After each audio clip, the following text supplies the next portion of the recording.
ಕೃಷ್ಣ ಗಣಪತಿ ಮತ್ತು ನಿಮ್ದು ಆಶೀರ್ವಾದ ಪಡ್ಕೊಳ್ಳಿ. ನಿಮ್ದು ಬೇಕಲ್ಲ ಆಶೀರ್ವಾದ, ಮಾಧ್ಯಮದವ್ರದ್ದು. ಯಾಕೆ ಸರ್ ಎಲ್ಲರದು ಬೇಕು ಆಶೀರ್ವಾದ.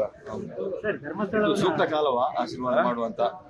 ಸೂಕ್ತ ಕಾಲವಾ ಅಂತ ಸೆಪ್ಟೆಂಬರ್ ಬಹಳ ಚರ್ಚೆ ಆಗ್ತಾ ಇದೆ. ಎಲ್ಲ ಏನಿಲ್ಲ, ನಂದು ಮಾಮೂಲಿ ರೊಟೀನ್ ಪದ್ಧತಿ.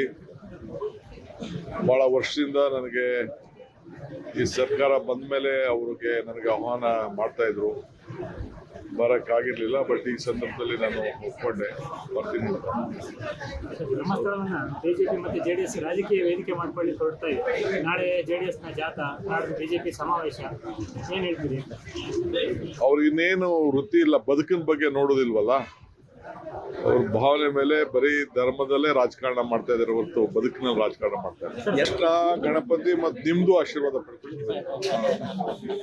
ನಿಮ್ದು ಬೇಕಲ್ಲ ಆಶೀರ್ವಾದ, ಮಾಧ್ಯಮದವ್ರದ್ದು. ಯಾಕೆ ಸರ್ ಎಲ್ಲರದು ಬೇಕು ಆಶೀರ್ವಾದ. ಸೂಕ್ತ ಕಾಲವಾ ಆಶೀರ್ವಾದ ಮಾಡುವಂತ? ಸೂಕ್ತ ಕಾಲವಾ ಅಂತ ಸೆಪ್ಟೆಂಬರ್ ಬಹಳ ಚರ್ಚೆ ಆಗ್ತಾ ಇದೆ. ಎಲ್ಲ ಏನಿಲ್ಲ, ನಂದು ಮಾಮೂಲಿ ರೊಟೀನ್ ಪದ್ಧತಿ. ಬಹಳ ವರ್ಷದಿಂದ ನನಗೆ ಈ ಸರ್ಕಾರ ಬಂದ ಮೇಲೆ ಅವ್ರಿಗೆ ನನಗೆ ಆಹ್ವಾನ ಮಾಡ್ತಾ ಇದ್ರು, ಬರೋಕ್ಕಾಗಿರ್ಲಿಲ್ಲ. ಬಟ್ ಈ ಸಂದರ್ಭದಲ್ಲಿ ನಾನು ಒಪ್ಕೊಂಡೆ, ಬರ್ತೀನಿ ಅಂತ. ಧರ್ಮಸ್ಥಳವನ್ನ ಬಿಜೆಪಿ ಮತ್ತು ಜೆಡಿಎಸ್ ರಾಜಕೀಯ ವೇದಿಕೆ ಮಾಡ್ಕೊಳ್ಳಿ ಹೊರಡ್ತಾ ಇದೆ.